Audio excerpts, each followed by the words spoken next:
Y vamos a hablar ahora del Congreso Mundial de Ciudades Inteligentes que se desarrolló el 19 al 21 de noviembre en la ciudad de Barcelona. Y quienes están en la mesa participaron de este congreso que es realmente muy interesante y trae muchos avances para las gestiones de gobiernos y para los ciudadanos. En fin, ¿no? ¿Cómo están, chicos? Muy bien, Buen gracias. día, muy bien. Sí, la verdad que muy,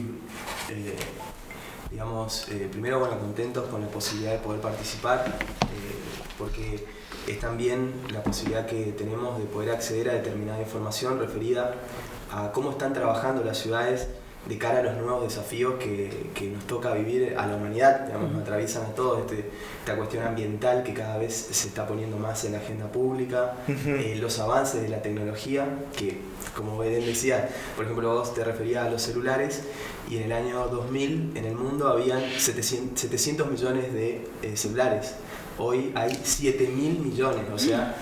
de 700 a 7.000 millones. Exactamente. Wow.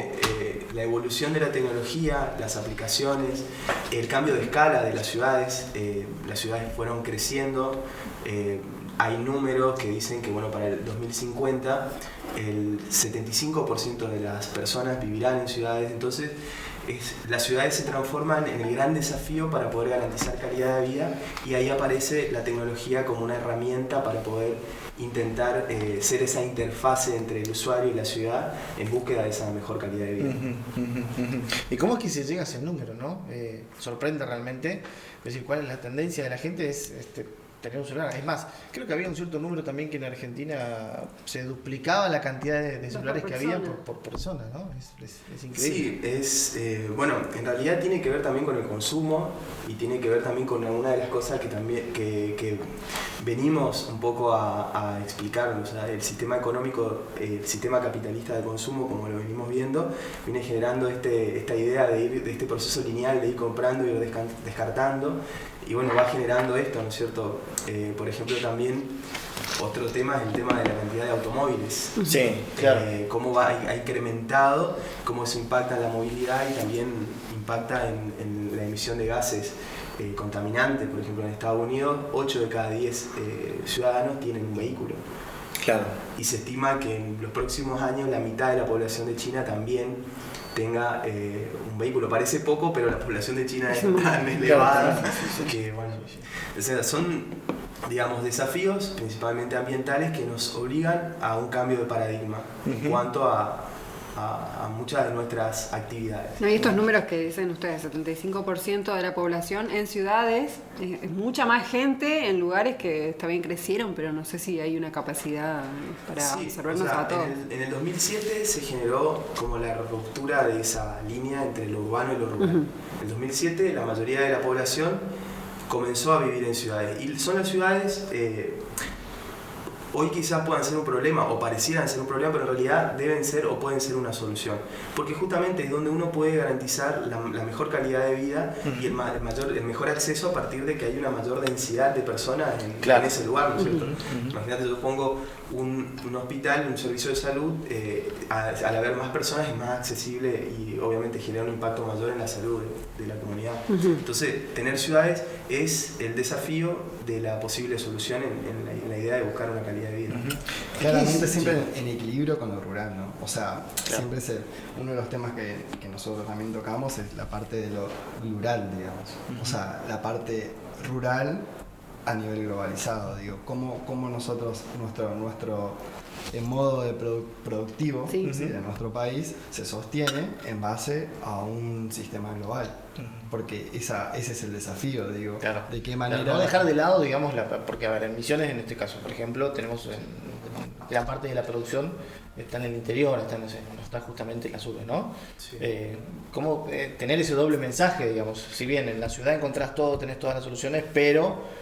necesitamos el campo. Sin olvidarse de lo que es el área productiva del interior, ¿no? Exactamente, y esa área productiva necesariamente tiene que estar conectada, que de hecho se está haciendo un gran trabajo en la provincia en ese sentido, que está bien y que está bueno y que está avanzando, pero siempre es necesario generar esa conectividad que hay entre esa ciudad, ese pueblo rural, ese pueblo productor, con las urbes y con el mundo globalizado en general. O sea, cada persona que habita un pueblo necesita estar conectado a este sistema, ¿no? Uh-huh. Y esto genera... O sea, algo integral, digamos. Exactamente. El sector urbano con el sector rural. Exactamente, y porque además esto, fíjate que esto es uno de los conceptos primarios de lo que es un Smart City, digo, sin importar la escala, ¿no? O sea, de qué manera yo tengo los datos, ¿sí? Que es el concepto horizontal en esto, digamos, de qué manera yo tengo los datos y de qué manera puedo utilizarlos para que esto genere una sostenibilidad de cada pueblo. Digo, si mi pueblo produce lechuga, tomate, lo que sea, digo, ¿de qué manera yo lo conecto para que este productor pueda vender lo que hace, pueda sostener primero su ciudad una y después una región? Y ese dato es fundamental. ¿Cómo se obtienen esos datos? Porque es verdad, o sea, hasta ahora muchos gobiernos incluso han hecho cosas, no sé si voy a cometer un error en lo que digo, pero por cierta intuición. Posadas necesita tal cosa, Iguazú tiene que irse para el turismo, como que son percepciones de un cierto candidato que después, bueno, de repente se encuentra en la gestión y le faltan los números, los datos reales, el conocimiento de la situación del pueblo, no de la ciudad en este caso, ¿no? Bueno, ahí hay un tema muy importante que es justamente entender que la tecnología es una herramienta colaborativa para la toma de decisiones. Uh-huh. Y ahí es fundamental este concepto que empieza a aparecer y que es del Big Data, ¿no? Uh-huh. Poder tener acceso a la información, poder entrecruzar esa información según lo que uno necesite y a partir de eso apoyarse a partir de esos números para poder tomar decisiones de gobierno. Claro. Entonces, la información es sumamente importante y la tecnología y el saber colectivo que se incorpora al conocimiento a partir de acceder a esa información son base de apoyatura de las posteriores decisiones de gobierno. Uh-huh. Y también, bueno, se está ya incluso manejando la idea de la Open Data, digamos, claro, una información que ya se construye entre todos y a su vez es de todos y permite mejorar principalmente, por ejemplo, servicios. Por ejemplo, en Barcelona el sistema de transporte público por trenes desarrolló una tecnología por la cual tiene un mapeo en tiempo real de cómo funciona su sistema de transporte de trenes. Bien. Entonces, ¿qué pasa? Esa información sería la data con la cual cuenta esa empresa. Uh-huh. Un desarrollador de aplicaciones le solicita de manera privada, o sea, le solicita porque él plantea una aplicación que trabaja en la otra data, la data del usuario. Uh-huh. Claro. ¿Entendés? Uh-huh. Cruzamos esta información y lo que logramos es poder generar un mejor servicio. Uh-huh. Reducir los tiempos de espera, saber si el tren va a llegar o si tuvo una avería o un problema, o simplemente verlo en el mapa y ya sabes si tengo que salir antes o no llego. Claro. Y también buscar de alguna manera de que el ciudadano o el usuario sea activo, ¿no? También pueda cargar información, participativo, ¿no? Sí, bueno, justamente eso es la base de la sostenibilidad de nuestras ciudades, ¿no? Pensar en ciudades que sean escenarios de desarrollo pleno, social, comunitario y bueno, y para eso necesitamos construir esos lugares, por eso te decíamos, por ahí la tecnología es una herramienta, pero en realidad la base de todo está en nosotros, en el ciudadano. De hecho la construcción colectiva es lo que viene, me parece, a intentar cambiar un poco el paradigma en que estamos viviendo hoy, digamos. En general las decisiones las terminan tomando algunos profesionales y como vos decías, no sé, incluso en nuestro tema, en lo que es la arquitectura, el urbanismo, ese tipo de cosas, en general, no, el paradigma hasta hace un tiempo era el profesional tomando decisiones, ¿sí? En base a algunos datos y algunas cuestiones. Me parece que hoy esa construcción colectiva, ¿sí?, que se va dando es fuente, ¿sí?, es fuente o es insumo para la planificación y para el modo en que nosotros vamos a determinar cada uno de los puntos que vamos a comenzar a trabajar. Entonces me parece que esa construcción colectiva hoy en día está cambiando ese paradigma en lo que es planificación y cómo vamos pensando en nuestra ciudad. Bueno, respecto a la experiencia de cada usuario en cada servicio, sí. Y es como un compromiso también, porque formamos parte de esto, no es que se tienen que ocupar otros, sino que todos formamos parte. Pasa mucho que tomamos conciencia del medio ambiente, bueno, esto de los autos por ahí, del transporte público, lo cuidamos un poco más a veces. está bueno, es un compromiso. Claro, porque además no solo la sostenibilidad, como decía Sebastián, a veces es entendido como, no sé, en el ámbito técnico como poner un panel solar o lo que sea. Y sin embargo, tiene que ver con eso. También. Pero en realidad tiene que ver con de qué modo la sociedad sostiene algo, digamos. O sea, de qué modo yo, no sé, como arquitecto diseño un espacio público y cómo ese diseño, la gente que va al usuario se apropia de eso. Y para eso yo no lo puedo lograr solo. Claro. Necesito la participación de los vecinos. Entonces, eso es clave.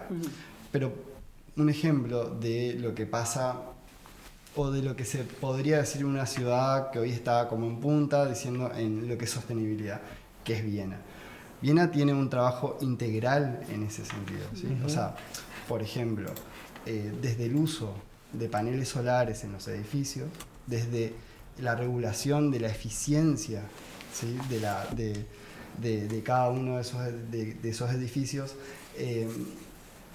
llevó a que piensen que a 2030 Viena tenga el 40% de su energía limpia, ¿sí? O sea, con energía renovable. Energía limpia. Energía renovable, o sea, producida por paneles solares, o sea, energía solar y con viento. O sea, en ese ámbito se trabajó, o sea, o con esa visión se trabaja en los distintos puntos. Por ejemplo, el transporte, como decía Sebastián, mucho del transporte de Viena, el transporte público es eléctrico, ya sea en buses, trenes, subtes o incluso bicis, digo.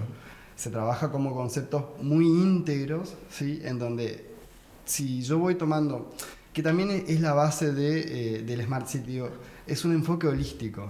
Claro. O sea, si yo no pienso en el todo, y voy tomando decisiones horizontales en cada uno de los temas, es muy difícil llegar a una eficiencia real, digamos, porque sí o sí en algún lado voy a estar exactamente descompensado.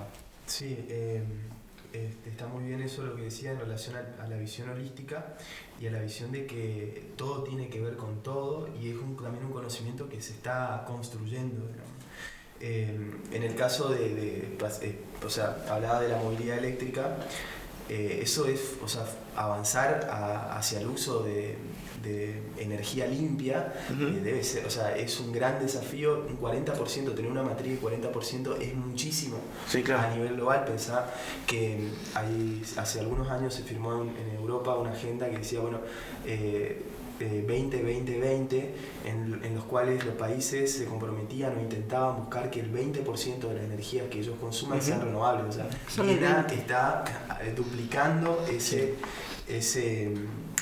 parámetro ya establecido y bueno, lo que hablaba él en relación a la movilidad es integral, incorpora la idea de lo que se conoce como el servicio puerta a puerta, entender desde cómo el usuario se va a movilizar desde que sale de su casa hasta que llega al punto donde tiene que terminar su viaje.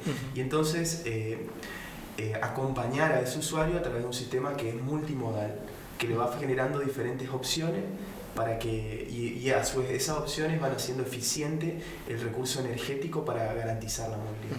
Por ejemplo, claro, pensar en todo, digamos, ¿no? No solamente en a qué hora pasa el colectivo, el tren, sino en cómo se moviliza, qué tipo de energía utiliza. Una bici de tu casa, dejas la bici en la estación de tren, el tren te lleva hasta una estación multimodal de bus, ese bus te lleva a los 2 kilómetros hasta la última milla donde te subió un patinete y llegas a tu casa.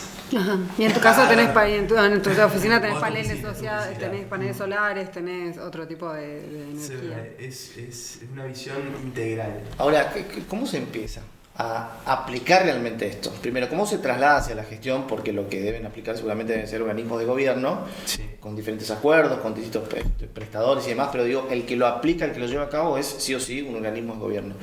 Tenemos muchísimas charlas, muchísimas conferencias, muchísimos talleres, podemos encontrar información en internet de lo que es un Smart City. Ahora, ¿por dónde empezamos a aplicar? ¿Por dónde decimos, bueno, esta es una lista por la cual, por ejemplo, la ciudad de Posadas puede empezar a trabajarlo? Sí, a ver, yo creo que primero herramientas hay. Como lo que decía Manuel, en materia de conectividad la provincia avanzó muchísimo. hay varios municipios que no tienen conectividad y muchos a partir de diferentes programas del gobierno fue accediendo a la conectividad. Tenemos también un polo TIC que está trabajando en el desarrollo de esta visión. Está también la escuela de robótica. Es como que hay herramientas. También nosotros estamos en un territorio que está en pleno desarrollo, que tiene grandísimas potencialidades. O sea, es como que sentimos que el escenario es ideal para empezar a aplicar estas ideas.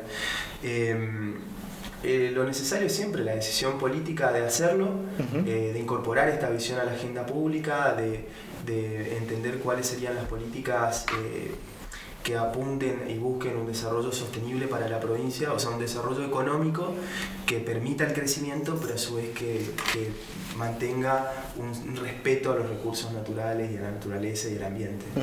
Entonces, creo que es tomar una decisión, poner en agenda estos temas y decir, bueno, después, como más técnicamente, y sí hay pasos, como decir, bueno, primero tratemos de entender qué es lo que nos pasa. Entonces, bueno, empecemos a recopilar información, armemos una base de datos, identifiquemos los problemas, pensemos, apoyémonos en la tecnología para la toma de esas primeras decisiones, cambiemos la matriz energética, incorporemos, por ejemplo, energía eléctrica a nuestro transporte público, incorporemos a las bicicletas, a los dispositivos de movilidad individual. Sí, a lo que ya sabemos. Incluso los edificios.